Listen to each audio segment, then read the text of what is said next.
क्या राव का भाषण बना भाजपा के लिए मुसीबत? धारवेड़ा में भाजपा उम्मीदवार पर मंडराए संकट के बादल। जनता के सवालों का कौन देगा जवाब? भिवाड़ी का गंदा पानी बना सबसे बड़ा मुद्दा। हाँ तो कैसे हैं आप लोग? धारवेड़ा की सियासत में इस वक्त ऐसा भूचाल आया है जिसने चुनावी समीकरण हिलाकर रख दिए हैं। एक भाषण और चारों तरफ चर्चा, सवाल और सियासी तूफान एकदम से मच सा गया है। क्या यह सिर्फ बयान था या फिर चुनावी मजबूरी में निकली सच्चाई?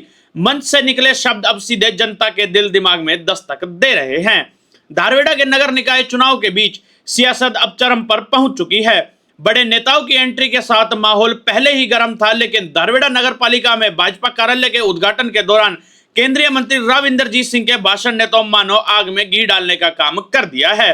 मंच से बार बार उनका यह कहना कि मैं पहले मीटिंग में नहीं आता था, अब साल में 3-4 बार मीटिंग जरूर ज्वाइन करूंगा, उनकी खुद की कार्यशैली पर बड़े सवाल खड़े कर गया है। विपक्ष ही नहीं, अब आम आदमी भी पूछ रहा है कि आखिर अब तक जिम्मेदारी से दूरी क्यों थी? अब चुनाव आए तो सक्रियता क्यों नजर आने लगी? क्या इसी समय सारे मुद्दे आपको नजर आने लगे हैं? अब इस पूरे चुनाव को लेकर एक और बड़ी चर्चा जोरों पर है। क्या राव ने इस चुनाव को अपनी साख से जोड़ लिया है, और अगर हाँ तो क्यों जोड़ा है? क्या इसलिए कि उम्मीदवार को टिकट उनके आशीर्वाद से मिली है, या फिर अंदर खाने चल रही नाराजगी और बगावत का डर उन्हें सताने लगा है? राजनीतिक गलियारों में यह चर्चा तेज है कि जो नेता टिकट की दौड़ में थे या जो एंटी राव खेमे से आते हैं, कहीं वह अंदर खाने भाजपा उम्मीदवार के खिलाफ मोर्चा न खोल दे।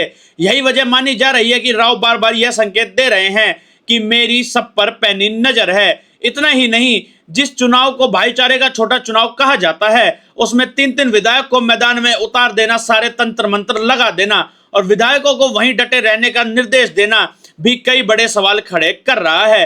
क्या यह मैच रणनीति है या फिर हार का डर सताने लगा है? राव का यह भी कहना है कि किसी और को जिताकर क्या होगा, काम तो हमने ही करना है, सरकार हमारी है। राजनीतिक तौर पर भारी पड़ता दिख रहा है। यह बयान धारवेड़ा की सियासत में गूंज रहा है। सवाल उठता है कि क्या लोकतंत्र प्रक्रिया को कमजोर करने वाली सोच सामने आने लगी है?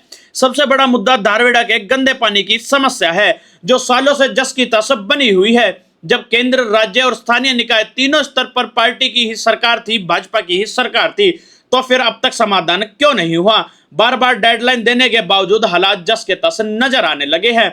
चुनाव अब भाईचारे से आगे निकलकर साख की लड़ाई बनता दिख रहा है। जिस आक्रामक अंदाज में रणनीति और भाषण सामने आ रहे हैं, उससे यह छोटा निकाय चुनाव भी हाई वोल्टेज मुकाबला बनता नजर आ रहा है।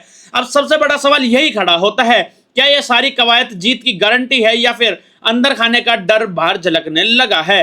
क्या साख बचाने की जंग में दाव उल्टा पड़ सकता है? फिलहाल मैदान गर्म है, बयान तेज है और जनता सब देख रही है। अब फैसला भी वही सुनाएगी। हमारी खबर कैसी लगी? लाइक कीजिए, शेयर कीजिए और कमेंट करके अपनी राय जरूर दीजिए।